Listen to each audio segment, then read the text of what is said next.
Saudara-saudari terkasih dalam Kristus, hari ini Senin 2 Mei 2022 merupakan peringatan wajib Santo Athanasius, Uskup Pujangga Gereja. Bacaan dibawakan oleh Patricia Yuwono, Mazmur dilantunkan oleh Fredrik Suciadi, dan renungan ditulis oleh Robertus Suparjo. Selamat menekuni sabda Allah. Marilah kita semakin mengasihi, semakin peduli, dan bersaksi.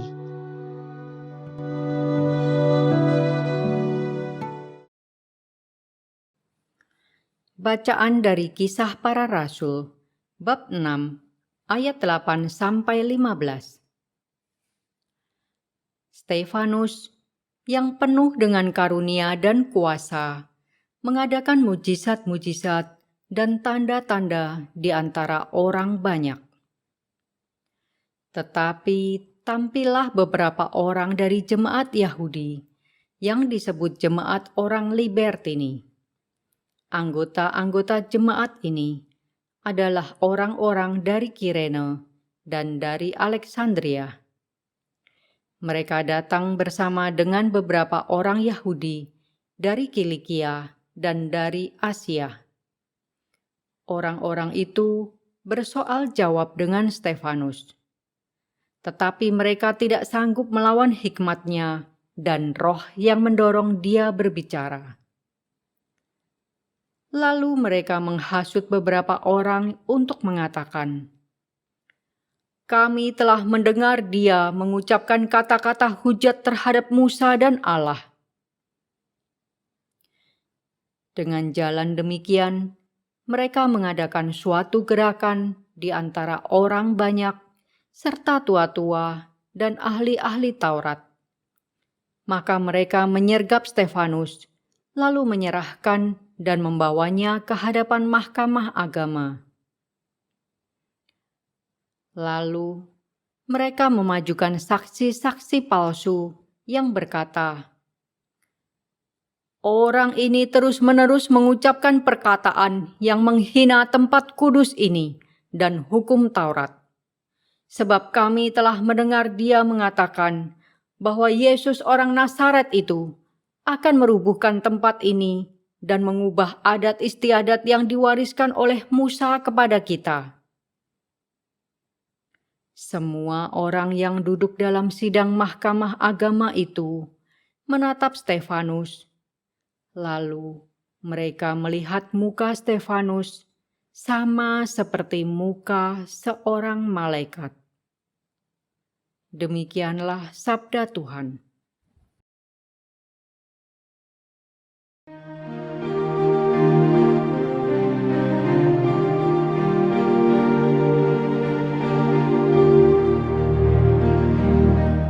Berbahagialah orang-orang yang hidup menurut Taurat Tuhan.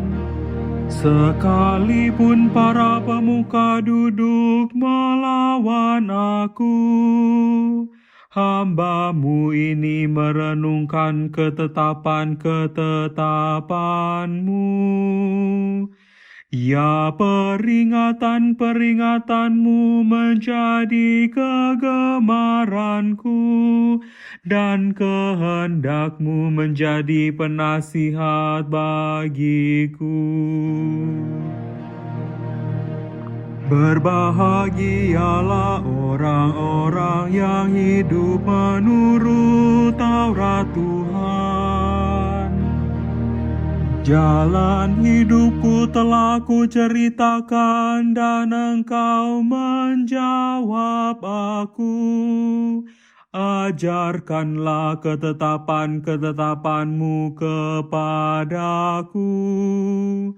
Buatlah aku mengerti petunjuk titah-titah-Mu, supaya aku merenungkan perbuatan-perbuatan-Mu yang ajaib. Berbahagialah orang-orang yang hidup menurut Taurat Tuhan.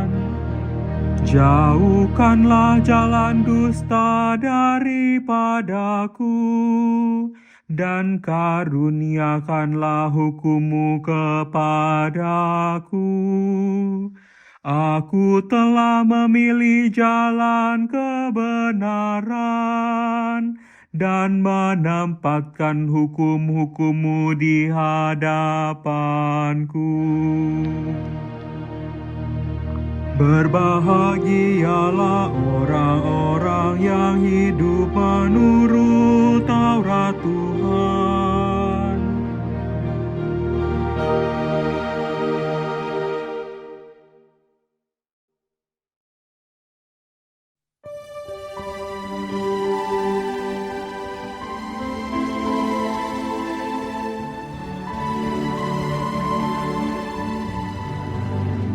Haleluya, haleluya, haleluya.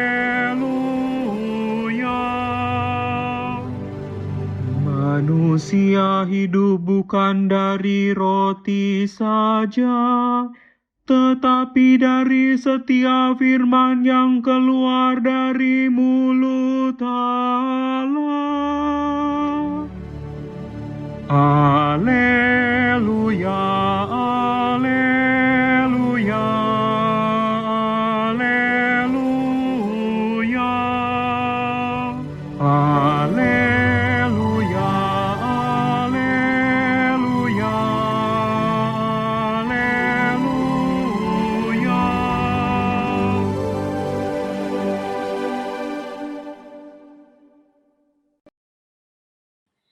Inilah Injil suci menurut Yohanes bab 6 ayat 22 sampai 29. Setelah Yesus mempergandakan roti, keesokan harinya orang banyak yang masih tinggal di seberang Danau Tiberias melihat bahwa di situ tidak ada perahu selain yang dipakai murid-murid Yesus. Mereka melihat juga bahwa Yesus tidak turut naik ke perahu itu bersama-sama dengan murid-muridnya, dan bahwa murid-muridnya saja yang berangkat. Tetapi sementara itu, beberapa perahu lain datang dari Tiberias ke dekat tempat mereka makan roti sesudah Tuhan mengucapkan syukur atasnya. Ketika orang banyak melihat bahwa Yesus tidak ada di situ dan murid-muridnya juga tidak, mereka naik ke perahu-perahu itu lalu berangkat ke Kapernaum untuk mencari Yesus. Ketika orang banyak menemukan Yesus di seberang laut itu, mereka berkata kepadanya, "Rabi, bila mana engkau tiba di sini?" Yesus menjawab, "Aku berkata kepadamu, sesungguhnya kamu mencari Aku bukan karena kamu telah melihat tanda-tanda, melainkan karena kamu telah makan roti itu dan kamu kenyang. Bekerjalah bukan untuk makanan yang akan dapat binasa, melainkan untuk makanan yang bertahan sampai kepada hidup yang kekal, yang akan diberikan Anak Manusia kepadamu. Sebab Dialah yang disahkan oleh Bapa Allah dengan meterainya." Lalu kata mereka kepadanya, "Apakah yang harus kami perbuat supaya kami mengerjakan pekerjaan yang dikehendaki Allah?" Jawab Yesus kepada mereka, "Inilah pekerjaan yang dikehendaki Allah, yaitu hendaklah kamu percaya kepada Dia yang telah diutus Allah." Demikianlah sabda Tuhan.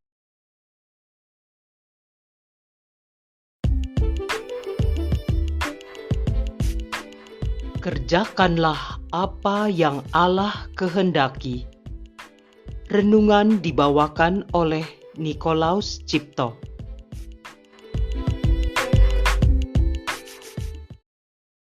Bapak, Ibu, kaum muda, remaja, dan anak-anak yang terkasih. Shalom. Damai sejahtera Tuhan kita Yesus Kristus beserta kita. Pernahkah Anda melihat orang membuat bejana? Bagaimana cara membuatnya? Bejana tidak dicetak begitu saja dari tanah, melainkan butuh proses yang panjang. Langkah pertama dalam membuat bejana adalah mengeluarkan gelembung-gelembung udara pada tanah liat dengan cara menginjak-injak tanah liat atau mengepres dengan mesin modern. Berikutnya adalah membentuk bejana di atas meja putar. Dan yang ketiga, menambahkan bagian pegangan atau hiasan lainnya dalam bentuk apapun pada bejana yang dibentuk. Dan kemudian, mengeringkan bejana dengan menempatkannya di ruangan dengan suhu tertentu selama 1 hari sampai lebih dari 1 minggu, tergantung ukuran dan bentuk. Sesudahnya adalah membakar bejana pada suhu di atas 1000 derajat untuk memberi kekuatan sebelum proses berikutnya, dan kemudian mendinginkan bejana selama beberapa hari. Langkah terakhir adalah menambahkan bahan yang membuat bejana terlihat berkilau. Setelah itu, bejana dipanaskan kembali pada suhu di atas 1000 derajat, bahkan lebih panas dari sebelumnya, untuk memberi hasil sempurna pada proses terakhir ini. Begitulah cara membuat bejana yang berkualitas unggul. Bacaan pertama hari ini mengisahkan Stefanus, seorang yang penuh kuasa dan karunia Allah, yang melakukan mukjizat dan tanda-tanda di antara orang banyak. Bagaimana ya pendapat orang yang menyaksikan hal itu? Sebagian orang seperti kaum Libertini menolaknya. Dikisahkan karena mereka kalah berdebat dengan Stefanus, mereka berusaha membunuh Stefanus. Dengan berbagai cara mereka lakukan, misalnya dengan menyebarkan cerita bohong atau hoaks tentang Stefanus, menyerumuskan ke hadapan Mahkamah Agung, dan mengajukan saksi-saksi palsu dan fitnah. Berhadapan dengan kondisi seperti itu, Stefanus tidak gentar. Ia tetap tegar, bahkan wajahnya sama seperti muka seorang malaikat. Tekanan dan ancaman terhadapnya membuat Stefanus semakin menjadi pribadi yang kemilau. Dikatakan, mereka melihat muka Stefanus sama seperti muka seorang malaikat. Injil hari ini mengisahkan bagaimana sikap orang-orang setelah mereka mengalami mukjizat Yesus. Setelah mereka dikenyangkan oleh roti di seberang danau Tiberias, mereka pergi mencari Yesus di Kapernaum. Mengapa mereka mencari Yesus?